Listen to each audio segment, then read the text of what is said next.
Is Barbara Corcoran the worst shark on Shark Tank? Hey guys, today we're going to be talking about is Barbara Corcoran the worst shark on Shark Tank? Let's get right into it.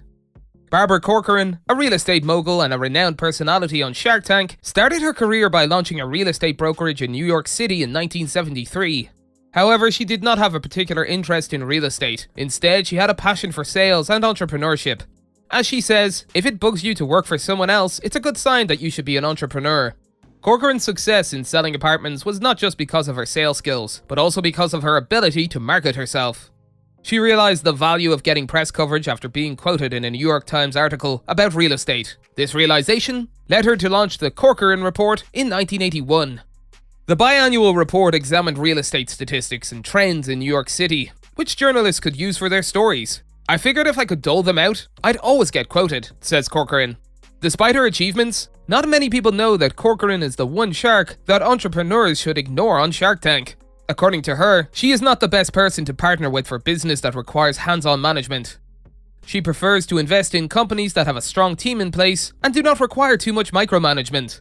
Before her stint on Shark Tank, Barbara Corcoran was already a master of marketing stunts. She knew how to generate buzz and attract media attention to her business ventures. One of her most memorable stunts involved her bookkeeper, who she claimed was a Native American. Corcoran had her smudge an apartment to get rid of bad vibes, and the media took notice. Despite the bookkeeper actually being Hungarian, the stunt was covered by 3 newspapers. Another example of Corcoran's marketing genius was her response to 2 Park Avenue co-op boards instituting a pet interview policy. Corcoran organized a dog training class and invited the press to report on it. The event was a hit, and a photo of Corcoran shaking hands with a dog made it to the front page of the Daily News. Corcoran's decision to sell her real estate empire, the Corcoran Group, was not a difficult one. After 7 years of trying to conceive a child, Corcoran finally gave birth to her son Tommy at the age of 45. Her priorities changed after Tommy was born, and she started coming into work later. Her top broker accused her of caring more about her son than the business. Meanwhile, the company had achieved significant profits for 2 consecutive years. Corcoran realized it might be time to sell. Corcoran had a hunch that NRT, a real estate giant that had acquired Century 21, and Coldwell Banker, might be interested in buying the Corcoran Group. She reached out to a lawyer who was on NRT's board, pretending not to know about his position and asking him to be her acquisition attorney. When he called her back with an offer of $22 million while she was on a ski vacation, Corcoran thought fast and responded, "Tell them I want $66 million. She had pulled the number out of thin air, but every time NRT came back with a counteroffer, she stuck to it. Eventually, NRT gave her the asking price, and Corcoran had successfully sold her company. After selling her real estate company in 2001, Barbara Corcoran initially struggled with her new identity. Playground dates and cooking classes were not enough for her, and she felt like she had lost her sense of self.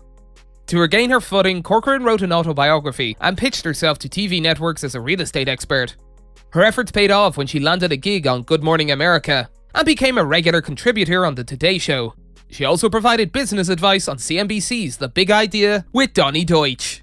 In 2008, Mark Burnett Productions approached Corcoran about a not-yet-named reality TV show in which she would give businesses advice and invest her own money.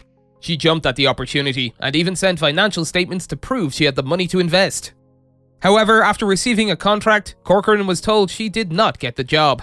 Frustrated, she wrote an email to Burnett asking for an audition and made his assistant promise to print it out and make him read it. Her persistence paid off, and she got the audition and ultimately the job. Corcoran has been a judge on Shark Tank for 6 seasons and recently renewed her contract for another 3.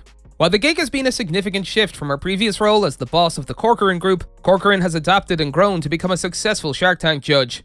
As a judge, Corcoran looks for kindred spirits and nice people to invest in. She asks herself if a potential investment could turn into a $30 million business and if the person will be thankful for her investment. If the answer is no, she won't invest. Since joining Shark Tank, Corcoran has invested in over a dozen businesses. In her Manhattan office, headshots of the founders of these companies hang on the wall. The photos of the ones she considers successful or still excited about are right side up, while the others are upside down. As of March, 15 photos were on her wall, and all but 5 were right side up.